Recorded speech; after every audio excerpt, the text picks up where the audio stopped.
It's 8 o'clock. This is the UK Tonight. Coming up, a police investigation into events at Glastonbury on Saturday. It comes amid widespread condemnation of the rap duo Bob Vylan, who led chants of death to the IDF. The government has called the comments appalling. Glastonbury says a line was crossed, and the BBC says the anti-Semitic sentiments were utterly unacceptable. But there's growing pressure on the broadcaster and its leaders for not cutting the live stream of that performance.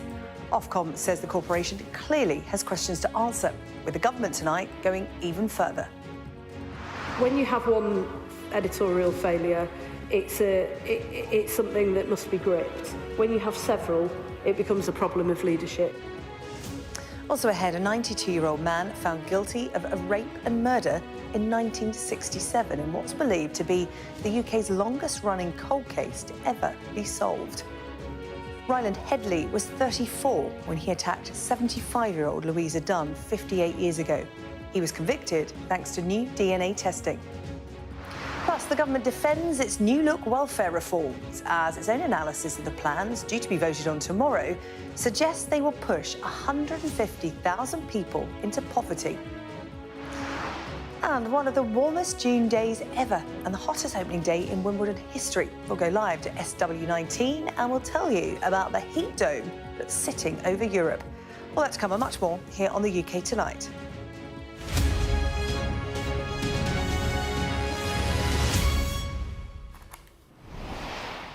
Well, we start tonight with the criminal investigation into events at Glastonbury. Police are looking into the performances by Kneecap and the rap duo Bob Vylan, who led the crowd in chants of death to the IDF. Bob Vylan are now facing a deepening backlash. They've been dropped by their managers today, and earlier on, the United States revoked their visas, scuppering plans for an upcoming tour.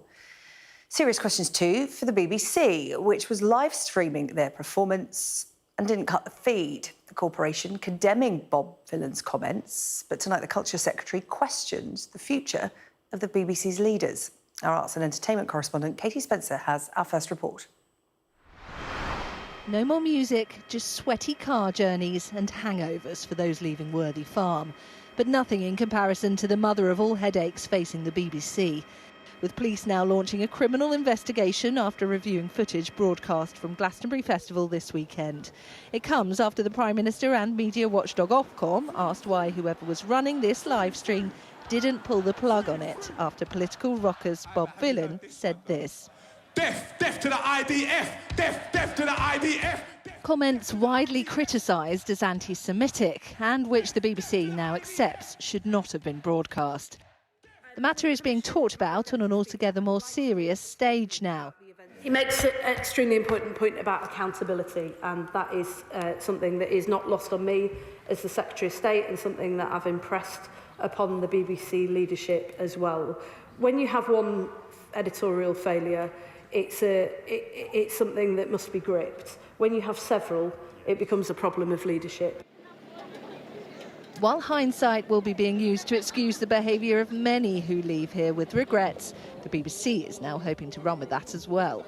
With calls from some quarters for Director General Tim Davie to resign. In an updated statement, the corporation saying the anti-Semitic sentiments expressed were utterly unacceptable and have no place on our airwaves. The team were dealing with a live situation, but with hindsight, we should have pulled the stream. We regret this did not happen. There's the question of whether the broadcaster, the BBC, was also likely to have stirred up racial hatred by broadcasting this and by not pulling the plug. And you mentioned the crowd, and that's a significant thing because, as I see it, you've got to look at the performance as a whole. You've got to look at the way in which the crowd reacted. Dropped by their agent, and ahead of appearances in America, the State Department confirming it's revoked the band's work visas, saying foreigners who glorify violence and hatred are not welcome visitors to our country. No apology, but this message from its frontman. As I lay in bed this morning, my phone buzzing non-stop, inundated with messages of both support and hatred, I listened to my daughter typing as she fills out a school survey. Teaching our children to speak up for the change they want is the only way that we make this world a better place. After calling for people to be killed, few would accept Bob Vylan are in any position to lecture others on the right thing to do. Certainly not Sir Keir Starmer, who has said there can be no excuse for that chant, that it absolutely should not have gone to air. While Glastonbury's coverage shouldn't be held to the same standard of impartiality expected of news programming, Ofcom has said it's very concerned and wants to know what procedures were in place to ensure the BBC's own editorial guidelines would be met. Back to real life for those leaving Worthy Farm. A sobering reality check for the BBC as it fields renewed calls for answers.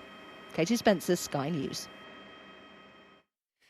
Well, this story is the subject of today's Sky News Daily podcast, which I hosted. I was speaking to Dorothy Byrne, former head of news and current affairs at Channel 4. And Dorothy told me that she has concerns about the BBC's preparations for broadcasts that involve acts known to have controversial pasts. A cursory look online tells you that this man has said that he likes upsetting people. He had made radical statements about Israel, which is his right in a free country, but that should have warned them that he was quite likely to say something very radical, and therefore I would not have streamed him live, just as they didn't stream Kneecap live. And the impression one gets is that Glastonbury was looked after by teams who knew about music when they needed somebody who understood politics, because anybody who understood politics would have looked through that programme and done a bit of due diligence about all the acts to see which ones should not be screened live. And then once they had started streaming him live, the moment that he called for people to be killed, and it doesn't matter who they are, that's wrong, they should have pulled that feed and just gone to another feed. How difficult do you think it is for the BBC to decide where the line should be in terms of what is said at an event that isn't run by them? They live stream Glastonbury. They have done for years, for decades, in fact. Should it have been clearer in this case? Because, you know, we can debate free speech all day long. But do you think the BBC should have clearer lines? In this case, it wasn't difficult. Ironically, last week, Tim Davies, the Director General of the BBC, put out a statement to all staff saying that no hate speech should be broadcast. This was hate speech. Had nobody read what Tim Davies said? But again and again with Gaza, the BBC keeps making basic mistakes.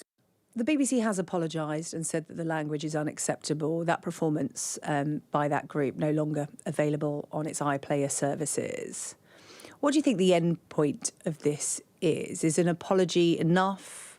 A resignation? A look again at procedures for live events that, you know, we all knew Glastonbury was going to be political. It always has been, but we're in a heightened sense of, you know, politicisation at the moment when it comes to cultural events because of what's unfolding in the Middle East. What happens next on this?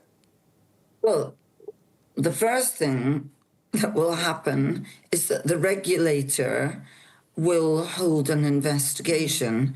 The BBC can hold its own investigation. And may I say that's one of the other things about the BBC. They have these investigations, they seem to go on forever, and we often never hear what the result is of the investigation. So I'm not interested in BBC investigations.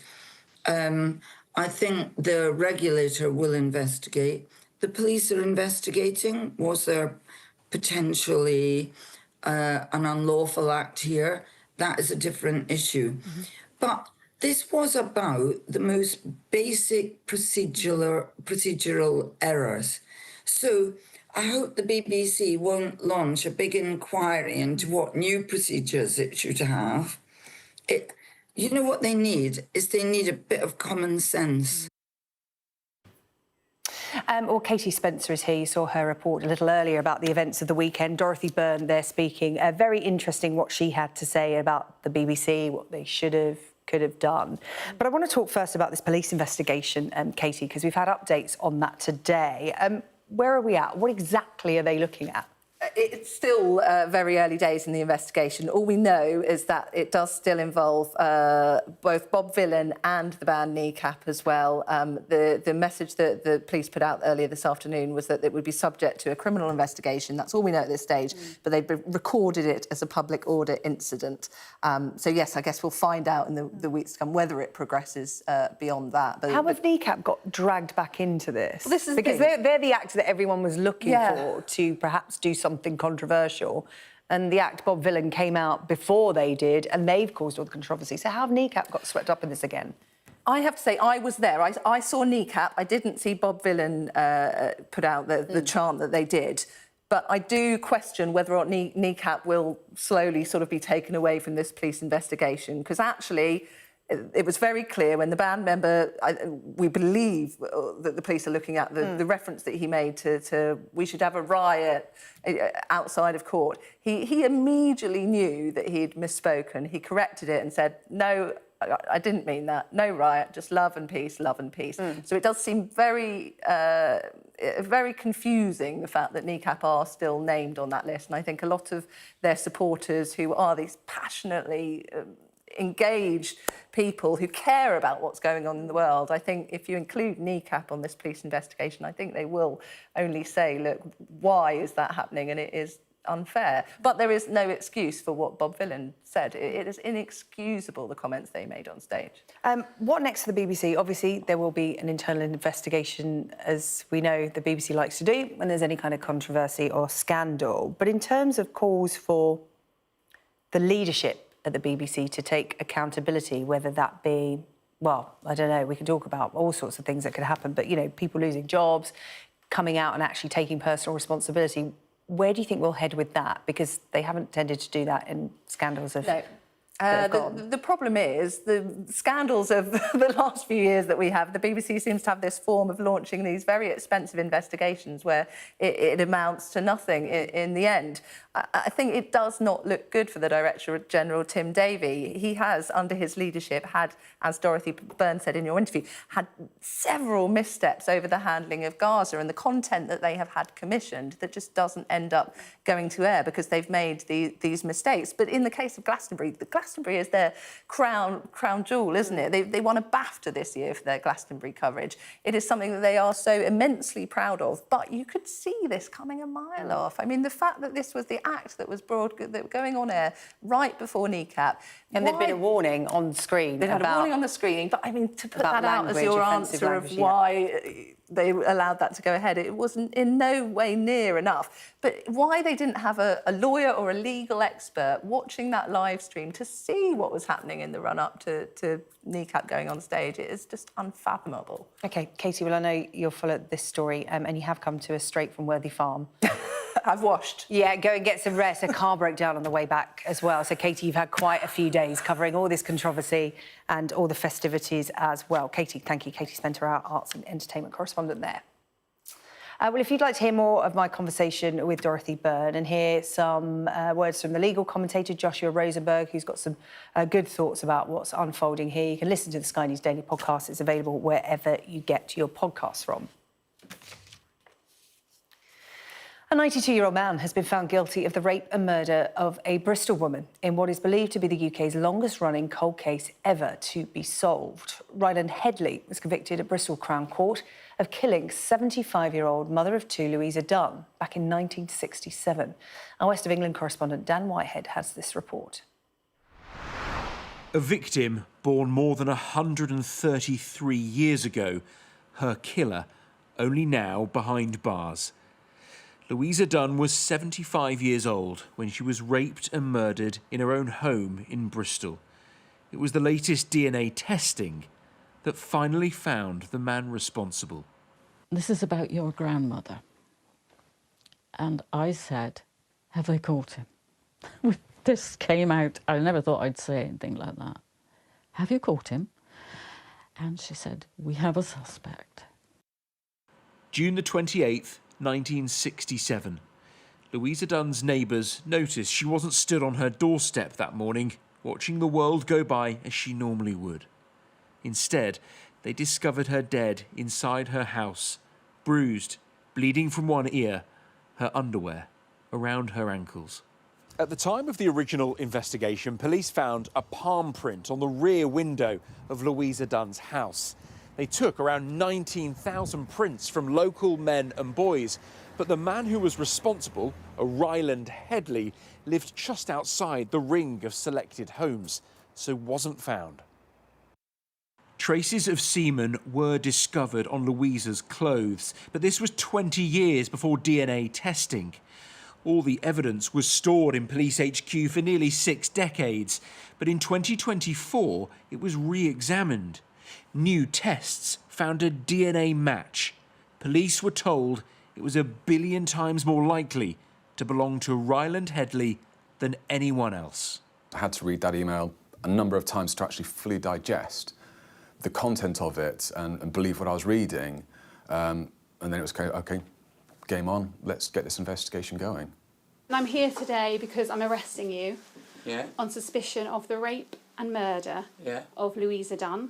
Ryland Headley was arrested at his home in Suffolk, now 92 years old. He said nothing in police interviews. No comment. And didn't give evidence in the trial. As well as the DNA link, officers matched his palm to the print taken in 1967.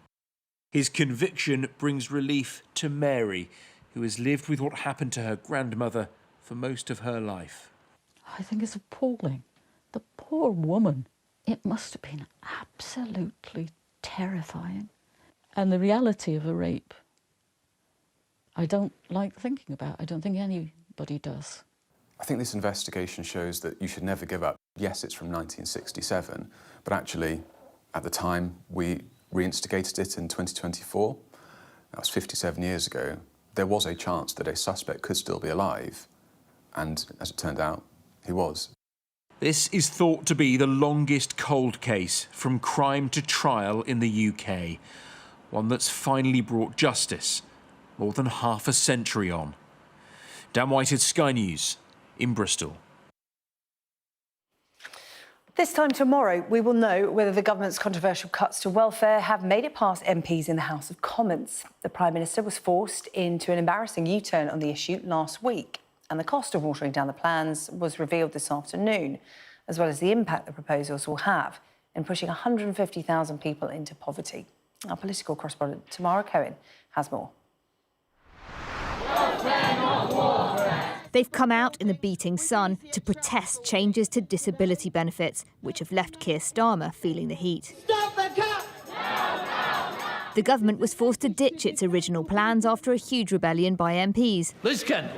The Welfare Secretary confirmed that current claimants won't lose out.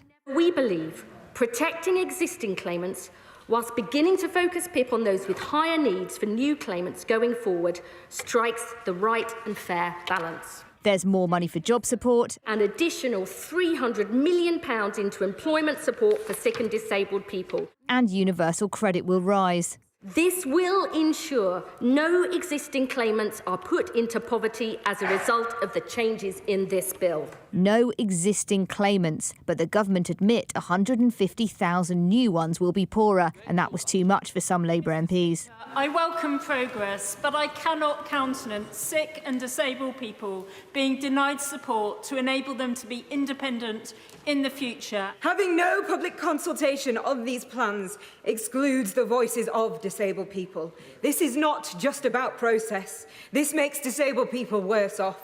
The Conservative leader said the changes do not save enough money. We will be voting against, because at the end of the day, we have to look at who we're doing this for. It is the taxpayer, it is the next generation who are having to pay a lot of money in debt. People here are holding on to hope that MPs might still reject these changes. But even if they get through, the rebels have damaged the Prime Minister's authority and delivered a stark warning about what they'll accept that government can't ignore. This new MP still has concerns. A review of PIP won't report before the cuts come in. Whether 30, 40, 50, I don't know, and that's a complete estimate. But so there are still people who are not happy with this bill, and I genuinely think the government should just pause it just for a little bit, get that assessment of the PIP point sorted out. In Leicester, where Liz Kendall is the MP, we met Abigail. She was working full-time and engaged when a sudden diagnosis with a debilitating condition changed her life. What's your message to the Labour MPs who have to vote on this? I just wish these MPs, that when they vote, remember that anyone can suddenly become disabled and it can, devastate their lives. She wouldn't score 4 points under the new criteria and is worried for future claimants. We're being thrown to the wolves, basically, and it's going to have a devastating effect. And after 15 years of Tory austerity, we're now facing austerity 2.0. This was a rebellion which threatened to derail the government's agenda. Ministers hope they've done enough to take the temperature down. Tamara Cohen, Sky News, Westminster. So, a big day for the government tomorrow. Joining us now, political correspondent Liz Bates in Westminster, because I would imagine talks are still going on tonight because the rebellion is still large in number. What are MPs saying to you, Liz?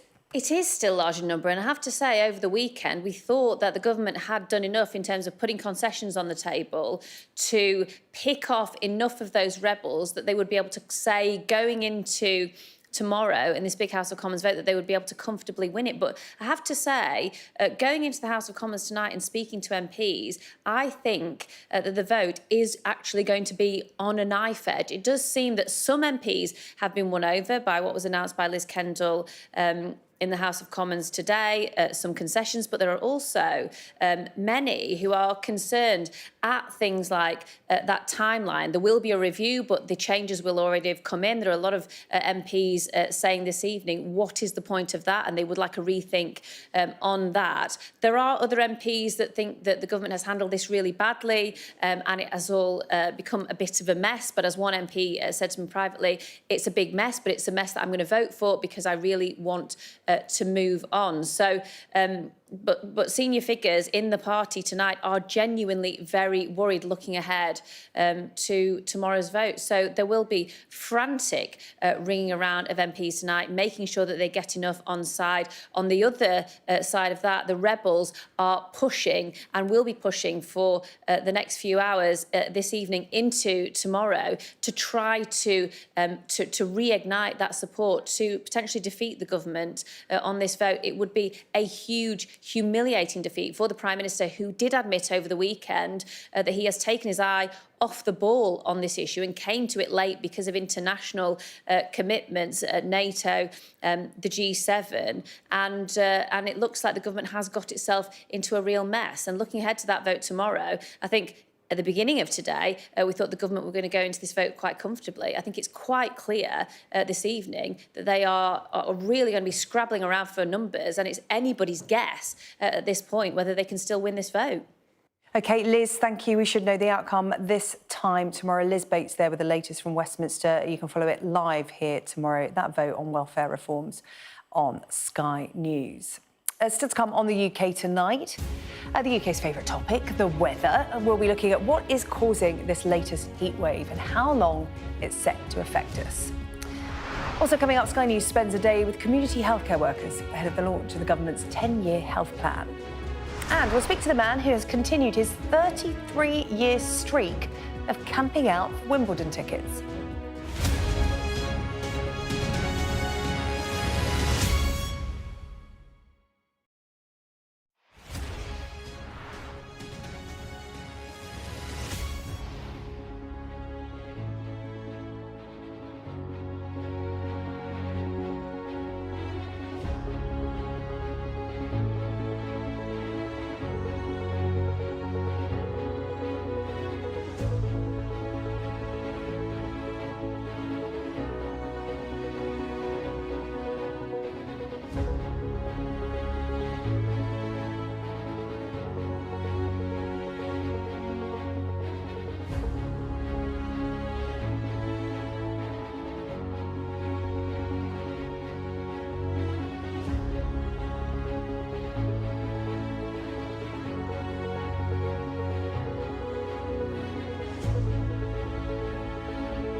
Turkey is burying its dead. Whole families died in this collapse. Generations wiped out. I'm Siobhan Robbins, Sky's Europe correspondent based here in Berlin. This is just a small sample of the deadly arsenal taken off the streets. Anyone could say, I'll do that, and then have to go and shoot someone. Yes. Sky News, get the full story first.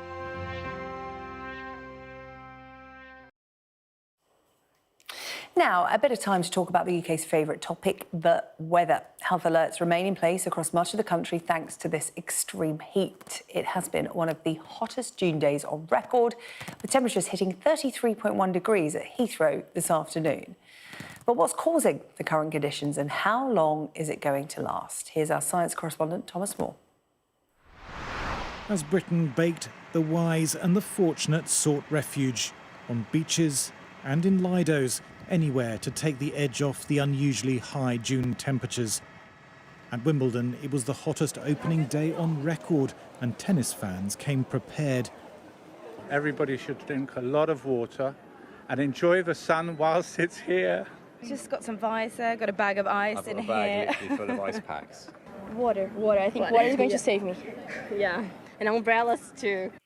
June is supposed to be pleasantly balmy, but this is the second scorcher of the summer already. So what's going on? Well, it has a lot to do with a jet stream, normally sweeping high-altitude winds eastwards across the UK. Right now, it has formed a huge wave from south to north. That has sucked hot air up from North Africa to the continent, and it is going nowhere fast, almost locked in place beneath what is called a heat dome. High air pressure has formed a lid over the continent. It squeezes down on the air closer to the surface, increasing temperatures and stops it escaping. It is like a pressure cooker.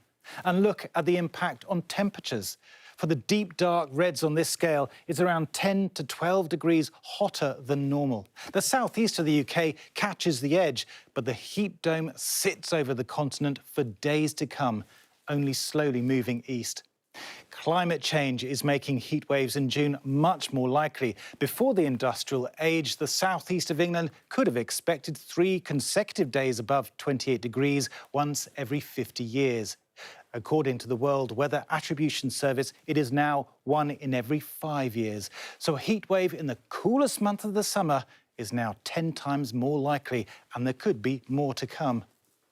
The likelihood of seeing heat waves again during the summer period, I think, is quite likely. Combine that with the marine heat wave that we've got, so that extra energy and heat that we're getting from the oceans around the UK. But also, if we don't see much rain, if that ground remains quite dry and parched, then again, the energy from the sun really just goes into increasing the temperatures rather than evaporating any moisture. Mediterranean plants are thriving as the climate changes and heat becomes a new normal, according to the Royal Horticultural Society. It's just not summer as we used to know it. Thomas Moore, Sky News. Let's go live now to Wimbledon. Our correspondent Oliver Whitfield-Miocic is there for us. And Oliver, I'm going to start our conversation how I've started every conversation today. In fact, everybody started their conversations like this today. It's really hot, isn't it? It is incredibly hot, the hottest start to a Wimbledon ever. And bear in mind, all of the people here who have been queuing to get into the queue for tomorrow to wait for their tickets have all had to endure that heat. So you can see that there are tarpaulins creating temporary shade structures for people. People have been sitting against the tree line as much as possible to get out of that heat. And earlier on in the match between Alcaraz and Fognini, the game had to be stopped, actually, because one of the spectators fainted because it was so warm in the 32.9 degrees that was registered here and in Kew Gardens. Only a few miles down the road at Heathrow Airport, it reached 33.1 degrees Celsius. And in the Channel Islands, it hit 33.4 on the Bailiwick of Jersey, marking their warmest June day ever on record. And it's not just events like this where we're used to seeing rain at times. Of course, Glastonbury has also been wrapping up, and so fans there have been spared the mud, but instead have had to endure scorching temperatures, and trying to get away from that sun has been quite difficult because there's not a lot of shade at Glastonbury. All those people trying to leave Worthy Farm and make that arduous journey back home, and just spare a thought for all those people that work in kitchens, people that work in warm environments. Not only have they had to contend with the weather, but the extra heat that's come with it too. Yeah, Oliver, I really feel for those people in the tents behind you, because anyone who's been camping before will know that the hottest place on earth to wake up in on a hot day is a tent. Something about a tent, the temperature just, it's just, you know, at least 10 degrees hotter. Oliver, thank you so much. Oliver Whitfield, Mia Chich there, not in a tent tonight, I would imagine, hopefully going home to a nice fan. Well, the fans coming out the loft, aren't they, doing the business for us on these hot nights. It's going to be another warm night tonight. Temperatures not dipping below 23 degrees Celsius in London. Is what is known as a tropical night. Well, I'm joined now by Gemma Plum, meteorologist at Weather Change. And Gemma, we must stop meeting on these hot nights because whenever we get this kind of tropical weather, we get you on the line to talk about it. We're under what's known as a heat dome at the moment, not just us, but Europe. Can you tell us exactly what that is? Yeah, so a heat dome is an area of high pressure and it acts like a lid over the atmosphere, really. So the air just circulates around this high pressure system. It's being heated up by the sun itself, so the day by day the temperatures just build, but also within at high pressure the air descends, and as it descends it heats as well. And the ground is very dry as well, so you add that in, so it's just extra heat being added to the atmosphere. Yeah, do you know what? It feels exactly how you've described, a lid being put over us. What's going to take the lid off? That's what we want to know. Well, it's going to stay over mainland Europe for quite a lot of this week. But for the UK, we do have a weather front that's moving its way eastwards. So we will see another day of hot weather in the east and southeast of England tomorrow. But then from Wednesday, we are moving that really extreme heat that we've had recently eastwards. And we should start to see some cooler, fresher air moving its way in. Yeah, you know, even for those who do enjoy the heat, you want a bit of respite, don't you? But this really is, well, is it setting the tone for the summer ahead? Because as our science correspondent Thomas Moore was saying, June's normally expected to be quite balmy. We're just sort of warming up for the summer, but we've gone straight into full summer mode. So what's coming in July and August? Yeah, as you say, I mean, we don't usually see these sort of temperatures in June. They are unusual. In terms of the summer as a whole, the Met Office are forecasting a hotter than average summer. So we are expecting further heat waves as we go through the rest of this summer. When they'll occur, some uncertainty on that because it's hard to pinpoint exactly at this moment, but there'll still be some hot spells as we go through the course of the summer. And we know that with climate change, we will be seeing these heat waves becoming more frequent, more likely, and they'll become more intense as well. Top tips for staying cool. I know my fans have been out of the loft for quite some time now, working overtime. What else can we do? So one thing you can do is during the day when it's hot, shut the windows. Also stop the hot air coming in. You can also close the curtains as well. That helps. And overnight, open them up to let some fresher air move its way through, or some cooler air. You can also stay hydrated. In terms of sleeping overnight, a few tips that I've found that might be useful is you can take a lukewarm shower before you go to bed. That might help. You can put some socks in the fridge. Apparently that could help as well. And obviously a fan as well will help. Yeah, a lukewarm shower. I'd go for cold. Why not a cold shower? So when you have a cold shower, it brings your temperature right down, and that apparently isn't ideal. So actually by having a lukewarm shower, it gradually brings your body temperature down. So that's a better way to do it. OK, interesting. Although the sock tip, I would imagine you'd wake up in the night once the socks have warmed up and having to kick them off. You don't want to wear socks on a hot night. As with swapping tips, I heard earlier on, obviously you've got to drink water, haven't you? We all know that, stay hydrated. But eating, apparently you shouldn't eat protein because your body expels a lot of heat burning protein compared to sort of vegetables and salad items. Did you know that one? I hadn't heard that one, no. Yeah. Heard it on the radio today. Can't verify it myself, but I did hear it and it sounded interesting. I hadn't heard that before. So you think that we're in for a little bit of respite. Can you talk to us about the hot spots in the country? Because we were talking about Heathrow. Every time we have a hot spell, it's Heathrow that normally takes the top temperatures. Kew as well, down here in the south of England. But where else has been particularly hot today? Well, it's been quite widespread across England and Wales. Temperatures have been in the high 20s. For some of us, even further north, we've seen temperatures into the low 30s. As we go through into tomorrow, as I say, it's more going to be across eastern and southeastern parts of England that we're going to see the heat. Here we could be seeing temperatures in East Anglia around 30 degrees, and then London in the southeast. Once again, we could be seeing 33, 34. But further north across northern England, parts of the Midlands, Wales and the southwest, we are starting to bring in some fresher air tomorrow. So temperatures won't be as high. They're probably going to be more likely around the low to mid 20s, I think, tomorrow. OK. Lots of people getting in touch with tips, including people here at Sky News, because everybody has a little tip, don't they? Think about your bedding is one. I know my daughter, I've taken the duvet out of her duvet cover, which at 5 years old she's found particularly exciting, that she just gets to sleep under the sheet. And some people have said put those in the freezer as well. Oh, I hadn't heard that. I had heard about swapping off your duvet and having a thin sheet. That does help. But I hadn't heard about putting it in the freezer. That might be that will wake up and it might be quite damp. I don't know. Oh, I don't know. Should we give it a go? Report back next time we speak, Gemma, because I guarantee I'll try it tonight and I'll let you know probably be talking next week, won't we? OK, we'll give that a go. Gemma Plum, meteorologist at Weather Change. Thank you so much. It's going to be warm across much of England and Wales tonight, and across central, southern, and eastern England tomorrow night. So those temperatures continuing. Gemma, thank you. Thank you. Your tips always welcome at Sky Sarah-Jane on social media. Still to come here on the programme, Prince William makes a surprise visit to wish the Lionesses good luck ahead of the Euros.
Now, later this week, the government is going to launch its 10-year health plan, focusing on personalised and community care, prevention over treatment and embracing digital technology. It's hoped the reform will reduce hospital admissions and help improve access to services. Our health correspondent Ashish Joshi spent a day with a community healthcare worker trying to help people in deprived areas who may have fallen through the cracks. Hi. Hi, Mrs. Dickey, how are you? Thank you. She knew exactly who you are. Jessica knows her local community, and more importantly, the people in it, who struggle to access the care they desperately need. People like Jabber. I have heart problem. I have open heart surgery. I have a water in my chest as well. And that's make me very, very big trouble to sleep, to breathe. Has she been helping you? She hear you. She listen to you. And she called even the doctor. He gave me, what they call it, permission to stay home. And they send me the blood test to get it from here as well. And that's really, I appreciate it. I couldn't walk properly. I couldn't go to the clinic, even here near me. I couldn't. So now I'm speaking to you, I get short breathing. Jessica is a community health and well-being worker. They're known as Chewies. They work in small teams going door to door in some of the most deprived areas of the country. It's part of an NHS pilot inspired by a successful program in Brazil. What are you trying to achieve? What does he need help with the most? I would say help with just making his life easier. He's struggling with his mobility. He needs a designated disabled bay. Mr. Jakir is struggling to get out to his appointments and the GP needs a blood test from him. So I was able to speak to the GP and he's been labelled as temporarily housebound. So the district nursing team can come in now and take the bloods for him at home. Jessica and her team work with local GPs to identify people falling through the cracks. And the results are promising. We need to look at the costs of what might happen downstream if disease is not picked up earlier, if health inequalities are not addressed sooner. And so there should be potential huge savings down the line. It might take 5 years, 10 years to make a difference. And that's the issue, because obviously governments change within that time. The government is expected to focus on personalised and community care in its 10-year health plan as it looks to ease pressure on buckling emergency departments. Models like this have shown early signs of good results, but they require time and investment. Without Jessica's intervention, Jabba would almost certainly have needed more extreme and preventable medical assistance. Projects like this can help ease the strain on services facing record pressures and tight budgets. But it can only be an important but small part of a wider NHS plan. Ashish Joshi, Sky News in Westminster. The Prince of Wales has met the women's England football team before they head out to Switzerland in search of becoming back-to-back European champions and bringing it home. Prince William stopped by St George's Park to wish the Lionesses good luck as Serena Wiegmann's 23-strong squad made final preparations ahead of Euro 2025. Despite winning their first ever European Championship back in 2022, the bookies have tipped Spain to be crowned champions, although England are second favourites. Coming up on the UK Tonight, we'll speak to the man who has continued his 33-year streak of camping out for Wimbledon tickets. And elsewhere in the sport, two of the world's top 20 eliminated as the British players make a great start to a record-breaking day. Phenomenal from Ferry.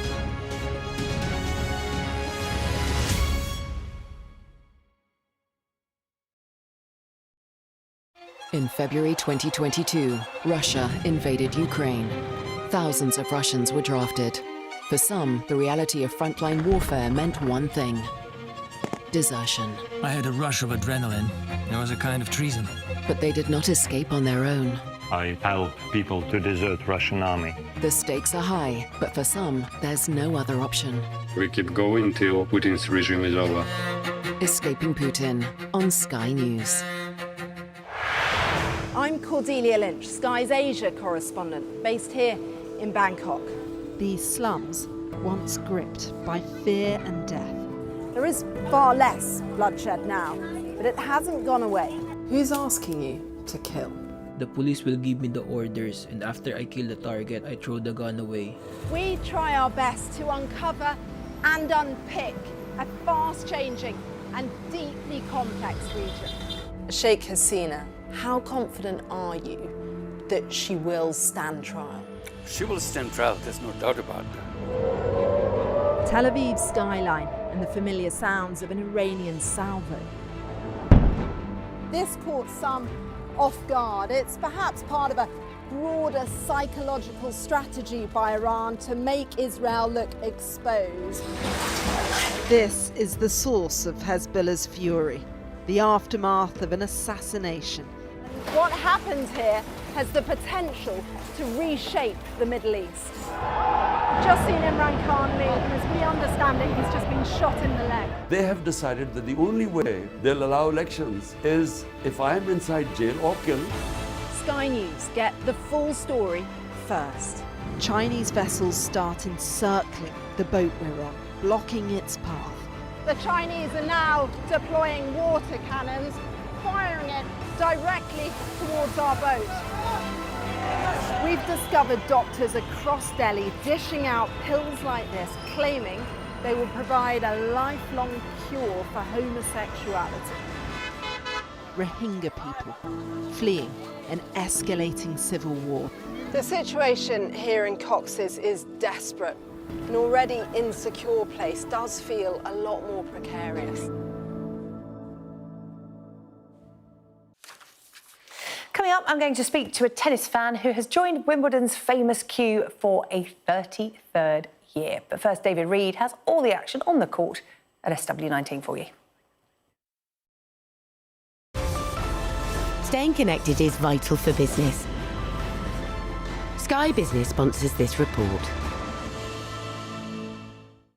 How do you manage to keep your spirits up and the spirits of your teammates after challenges you may face? Self-confidence in yourself and your own ability is such an important aspect to have. I've had a number of injuries the last year and a half or 2 years, and they're taking their toll on my head at times. Sometimes you just need to grab somebody and just give them a hug, tell them that it'll be okay. Professional footballers helping young people with their mental health. That's the aim of virtual soccer schools, alongside learning platform Amazing People Schools. Online, in person, and with AI technology. My question is, how do you deal with stress on and off the pitch? Football is the most powerful sport in the world. And utilising footballers, we just see them as players on the pitch, passing the ball and scoring goals, but they have so much more to offer. So at VSS, we're providing them with a platform to showcase their mental health strategies, their setbacks, how they deal with anxiety, pressure and growth mindset, just not on the pitch, but how they utilise it off the pitch as well.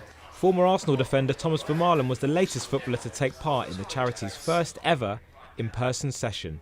Allow yourself to be disappointed. I enjoy passing on experiences, if it's about mental health, my career, the pressure I've been through, giving my experience to the younger generation is something that I really like.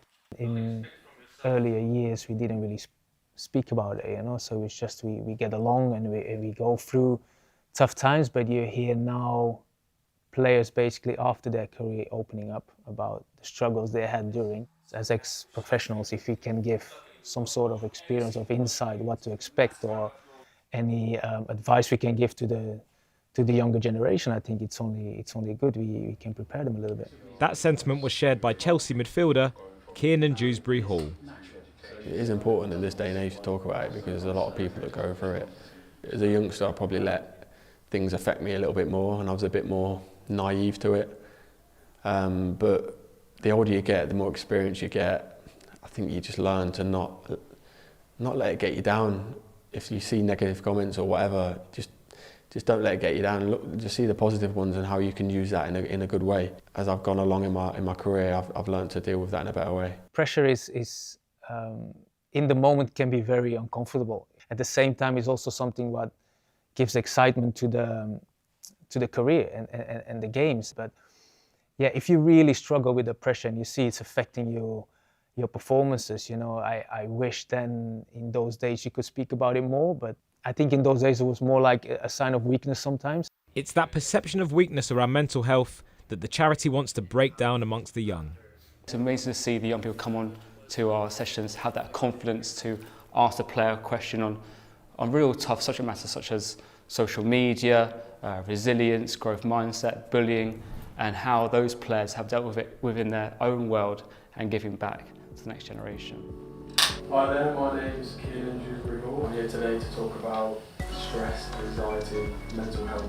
And VSS is taking it one step further with the introduction of AI and on-demand help as part of the service they provide. We will essentially make it so that people can go online, ask you a question, and then your answer will play. Having Kieran taking part in this Sky Business sponsors this report. Well, the intense heat at Wimbledon today hasn't deterred one man from continuing his camping streak for the tournament. Harry Taylor arrived on Saturday morning in SW19 to join the famous queue, and he will camp there overnight every night until the quarterfinals on the 9th of July. It's a tradition that Harry has kept up with friends from around the world since 1992. And I'm pleased to say that Harry joins us now from where else but the Wimbledon queue. Harry, hello, how are you doing? Oh, fine, thank you. You're looking very cool, calm and collected for what is the hottest ever start to a Wimbledon tournament, and you've been queuing since 1992. What keeps bringing you back? Well, I just love it. I used to play tennis. I used to play club tennis, and I really enjoyed it. And I used to live around Wimbledon. I used to live in a Park Road, which is, you know, like 10 minutes walk from the place. So I started queuing, and then from there I moved to Chiswick, and then I moved to Kent, but I never stopped coming. How successful have you been? I mean, where are you in the queue now? You must be near the front as a bit of a pro queuer. Yes, the first day I was number 17, so I was sitting just on where the players signed the autograph. And then today I'm about 900, but I'm not going in tomorrow. I follow Alcaraz, so I go in like Monday, Wednesday, Friday. So when they all move into tomorrow, I move to the side. And then what's going to happen is then on Wednesday, I'm going to be like in the top 20. I love the strategy behind this. There's a strategy to this queuing system, right? Yes, there is a strategy, but that's the thing. The player you follow always play every other day. So if you want to go in every day, you can, but you're not going to get centre court because only the first 500 get centre court. So now I'm 972. So if I go in tomorrow, I'm not going to get centre court. But then what have I actually done? I follow Alcaraz, and he's not going to play again till Wednesday. And then I'll be number 20. So I'll go in. And then when I come back on Wednesday, I queue again for Friday. So it all works out. Harry, you really are a man with a plan. I'm so impressed. This is your 33rd year. No doubt you've been in the queue, rain or shine. What do you prefer? Because it is very hot this week. Actually, I don't like the heat, so I prefer it when it's cold. But today I really suffered. On centre court, even though I was on 101 and there's a bit of shade there, I was in the sun and I had to leave the second set of the Alcaraz match and left the 4 games just to go and get some water and then got back. So I was going in and out, apart from the last 2 sets when I sat still, because they moved the cover on centre court and that blocked the sun because of the royal box. Beckham was there, Sarah Ferguson was there, and I was literally, I could see them and I was taking pictures. But it was hot. It was really hot. It's one of the hottest. I think the last time I experienced something like that, I think, was it 2000? I can't remember. It was Andy Roddick was playing, and it was almost 40 degrees, and a lot of people were fainting. I think it was 2009 or something like that, or 10. I can't remember, but it was. You've made friends from all around the world, haven't you, in that queue, and you meet up every year. What's been your best year? Oh, God, I'll tell you the best year was 2000, I think it was 2008, I think it was, when Nadal beat Federer. But I wasn't at the final. I stayed on the queue till I sat on the hill and I watched the match. But most of the time, apart from the last 2 years, I've been in the finals because a friend of mine, she's actually a very good customer at the Red Lion in Bridge. Her name is Maureen. She died 2 years ago. So she used to get tickets for centre court for the finals because she has played in the 50s of Wimbledon from the LTA. So I used to go in with her. So because she was slightly disabled, so I had to drive her and she's in a wheelchair. So I've caught the last 8 men's finals, but not the one Alcaraz won, the first and the second. She died just a few months before Alcaraz won the first one. So I'm afraid my final days are over, but I can still get the quarterfinals and the cues. Harry, you never know. Somebody watching tonight could look at you and go, do you know what? You deserve to come with me to the final. You never know. You never know. Listen, and I bet that tent behind you is I bet that tent behind you has improved over the last 33 years as well. Got lights, mattress, all of that kind of stuff. Oh, yes, technology. I mean, I have a tent that I can get up in 2 seconds, which is really good. I have blow-up mattresses. I've got rechargeable batteries. I've got lights. I've got this chair here. I've got a laying chair. I've got a bed. I mean, it's like a 5-star luxury in here. Oh, gosh, I mean, it's Harry, down, but if you could see it.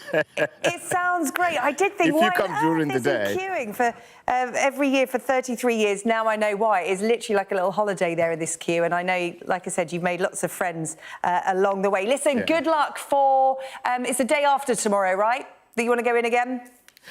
Yeah, I go in again on Friday, yes. Okay. I want to say thank you to everyone at the Red Lion in Bridge and my friends all in Bridge and people who are supporting us. Thank you very much. They'll all be cheering you in the pub tonight. Thank you, Renee. Thank you, Tara, Chris, everyone. Thank you. All right, they'll be having a Pimm's view. Harry, thank you very much. Let's have a look at that all-important weather forecast now, shall we? The ideal atmosphere, whatever the altitude. The weather, sponsored by Qatar Airways. Well, we came close to the highest temperature of the year so far today, but it'll start cooling off tomorrow. England and Wales fine this evening, bar the odd thunderstorm over eastern England and the northwest of Scotland. The west of Ireland will be drying up. Elsewhere, mostly cloudy with outbreaks of rain. Southeast Scotland and central Britain will see cloud and increasingly light and patchy rain moving in overnight. Northern Ireland, the east of Ireland and the rest of Scotland will largely dry up. It's going to be muggy in the south once again. Breathtaking views with clear skies ahead. Qatar Airways sponsors the